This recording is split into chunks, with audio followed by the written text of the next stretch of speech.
సంబంధించి మీరు పిల్లల భవిష్యత్తు చాలా వరకు నిరుపేద పిల్లలు అక్కడ, దీని మీద మీరు శ్రద్ధ పెట్టాలి, చెక్ చేయాలి. ఎవరైనా విద్యాశాఖ నుంచి ఎవరైనా కానీ చెక్ చేసుకుంటే ఏదైనా కానీ మనం చూస్తూ ఉంటే కదా రన్నింగ్ లో ఉంటుంది, వాళ్ళకు భయం ఉంటుంది. అంటే ఊరికే పిల్ల ఎత్తుకున్నది తినేది ఇట్లా చేస్తే ఏమి, ఇంకా వేరేది ఏదైనా కానీ కేలే చేయొచ్చు, కానీ విద్యది మాత్రం చాలా వరకు స్ట్రిక్ట్ గా ఫాలో అవ్వాలని చెప్తున్నాను నేను. చెప్పండి సార్, మరి మా కోసిగి మండలంలో ఎన్ని సెక్షన్లలో ఉన్నాయి?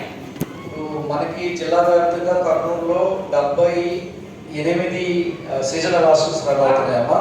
అలాగే మీరు చెప్పినట్టు కోసిగి మండలంలో కూడా సీజనల్ హాస్టల్ ఉంది. సీజనల్ హాస్టల్ ఉంది అని చెప్పొద్దండి, ఎన్ని ఉన్నాయని నేను అడుగుతున్నాను. ఎన్ని సెక్షన్లు ఉన్నాయి, ఎన్ని రన్నింగ్ లో ఉన్నాయి, ఎక్కడ ఒకటైనా చూపిస్తారా నాకు? రేపు వస్తాను నేను.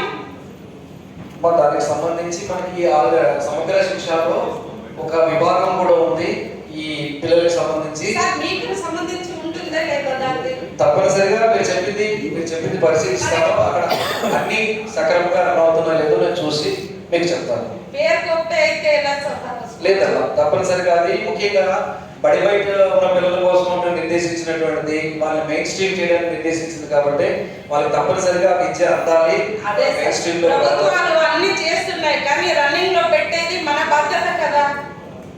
నేను బాధ్యత తీసుకునేది పర్యవేక్షణ చేసి మీకు నెక్స్ట్ మీటింగ్ కల్లా దానికి సమాధానం పూర్తి స్థాయిలో నేను చెప్తాను. తప్పనిసరి.